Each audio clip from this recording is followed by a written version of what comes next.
Hello po mga ka-Jesnabs, welcome back po sa ating channel.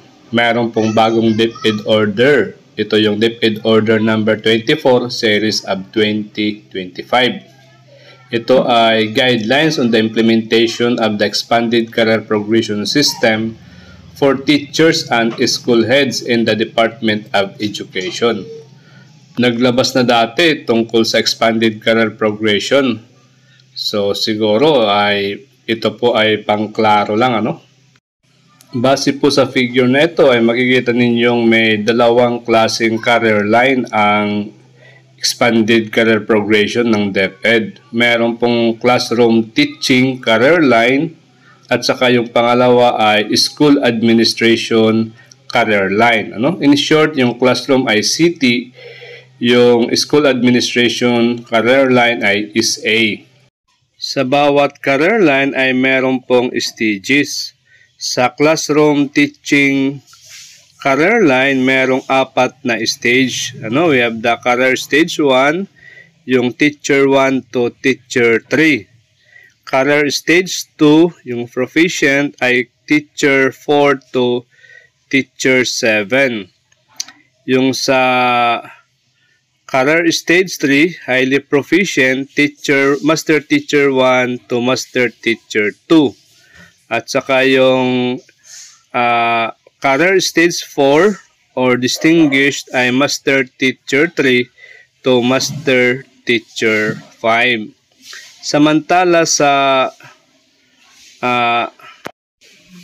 school administration career line ay meron ding 4 na stages, Merong sa career stage 1, the aspiring principals from teacher 4 to master teacher 1.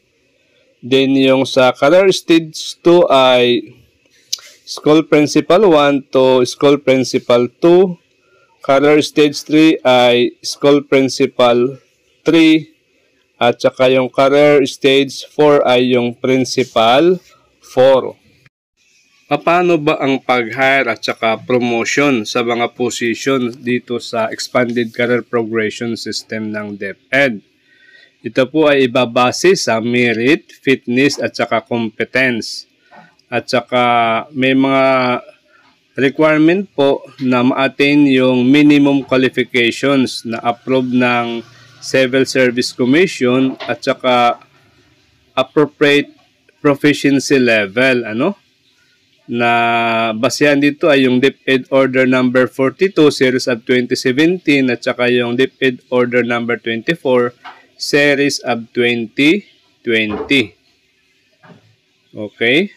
Tapos yung sa yung promotion po ay hindi kailangan na in order na from teacher 1 ay sunod ay teacher 2, teacher 2, hindi po ganoon, Meron po tayong sinusunod. Ito po yung tinatawag na career stage based advancement.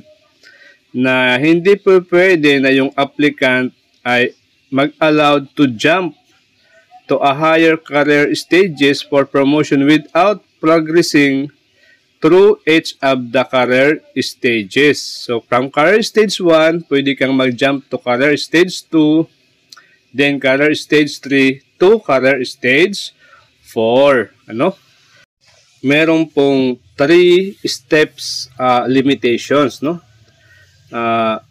Hindi po pwede na lumampas ka ng 3 salary grade yung pag-promote mo. Halimbawa, kung teacher 1 ka, pwede ka diretso sa teacher 4, Kasi 3 lang 'yan.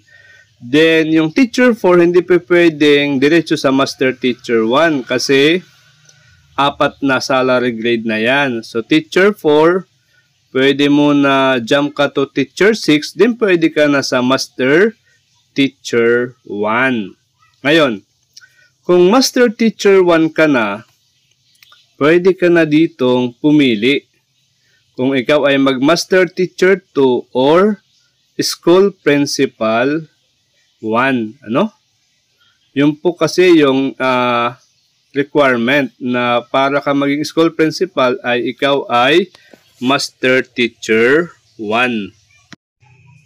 lahat ng a-applyan ninyong positions or promotion ay syempre dapat kayo ay na-meet ninyo ang qualification standard or QS ng Civil Service Commission at saka yung performance requirements. May mga nagtatanong kung pwede ba si school head ay bumalik sa pagtuturo. Naku, hindi po. Kasi yung turning point ng career line ay dapat isang beses lang, Hindi ka pwede nang bumalik. Halimbawa, kung ikaw ay Master Teacher 1 na tapos naging principal ka, ay hindi ka na po pwedeng bumalik sa teaching positions. At saka halimbawa, Master Teacher 1 ka, naging Master Teacher 2 ka na, hindi ka rin pwede nang pumunta doon sa pagiging principal kasi Master Teacher 2 ka na. Nako, maraming mga kasama ko sa school ang madidisqualify dito na gustong maging school head na Master Teacher 2 na sa ngayon.